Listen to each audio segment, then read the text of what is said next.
Bonjour. Notre groupe interviewe aujourd'hui Pablo Jacob Montefusco, auteur associé de théâtre et écrivain. Le but de cette interview est d'en apprendre plus sur lui, mais aussi sur son projet théâtral, La Felicita, pièce qui traite de la migration d'une famille italienne en Suisse. Le contenu de cette entrevue sera donc à la fois à l'état de podcast, mais aussi introduit brièvement par écrit pour mieux comprendre le contexte du spectacle. I had a dream. Donc en français, j'avais un rêve, la phrase de Martin Luther King dans un discours qu'il a fait sur un rêve, sur l'égalité pour tous et toutes et sur la fin de l'esclavage. Bonjour monsieur Pablo Montefusco. Bonjour. Alors, nous allons poser une série de questions concernant principalement votre projet La Felicita. Oui. Alors, pourquoi avoir fait un spectacle sur la migration italienne ?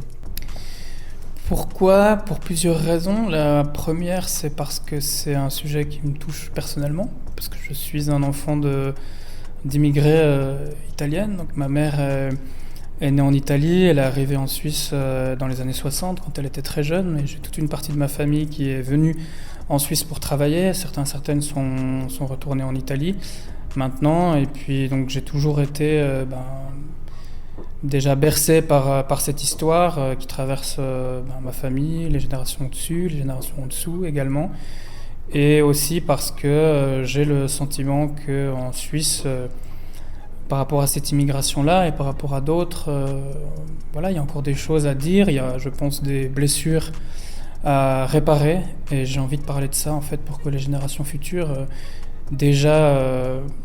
apprennent ce qui s'est passé en fait, apprennent ce qui s'est passé pour ces gens en fait, pour plein de gens qui sont venus construire ce pays qu'est la Suisse, et qu'est-ce que ces gens ont vécu, et j'aimerais bien aussi raconter tout ça pour que ça n'arrive plus. Dites-nous un peu plus à propos de La Felicita, votre création théâtrale. Donc La Felicita, c'est une pièce qui parle d'une famille, une famille donc d'origine italienne et suisse sur 3 générations.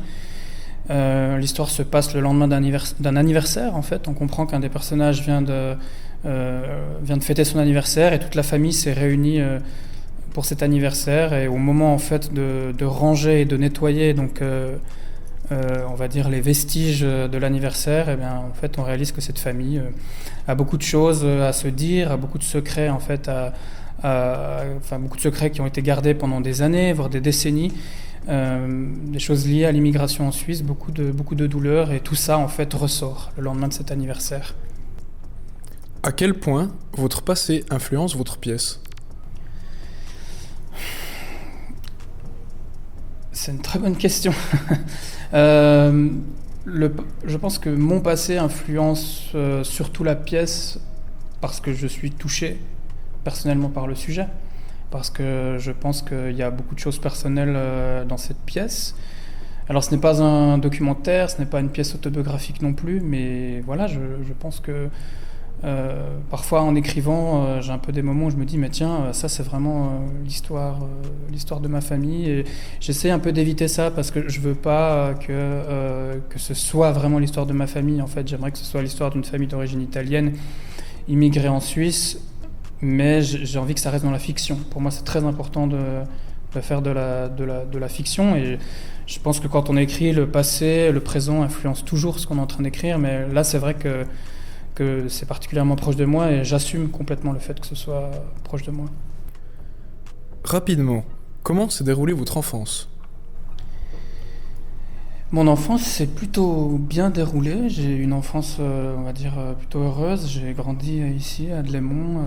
J'habitais un quartier très sympa. J'ai tous mes copains, mes copines qui habitaient là, et je pense que j'ai eu de la chance, parce que j'ai eu une enfance heureuse où j'ai pu vraiment faire des rencontres, m'amuser, jouer dehors sans peur, faire des bêtises, faire plein de choses.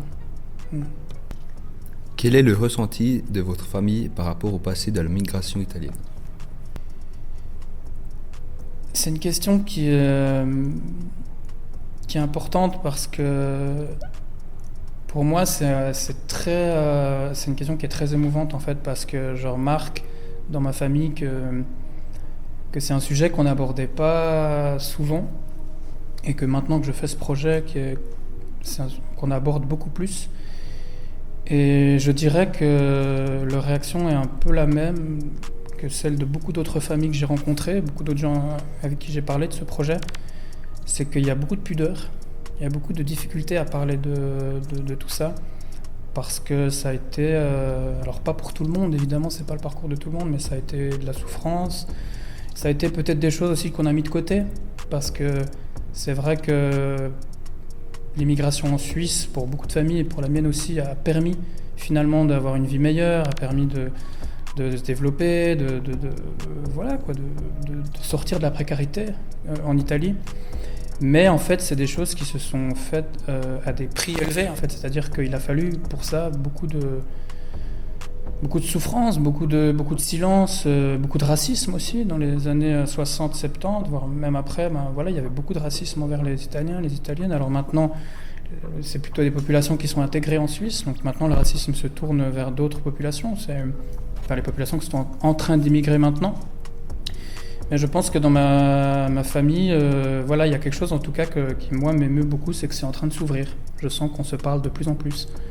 Et pour moi, si ce projet arrive à faire ça dans les familles, pour moi c'est une réussite totale.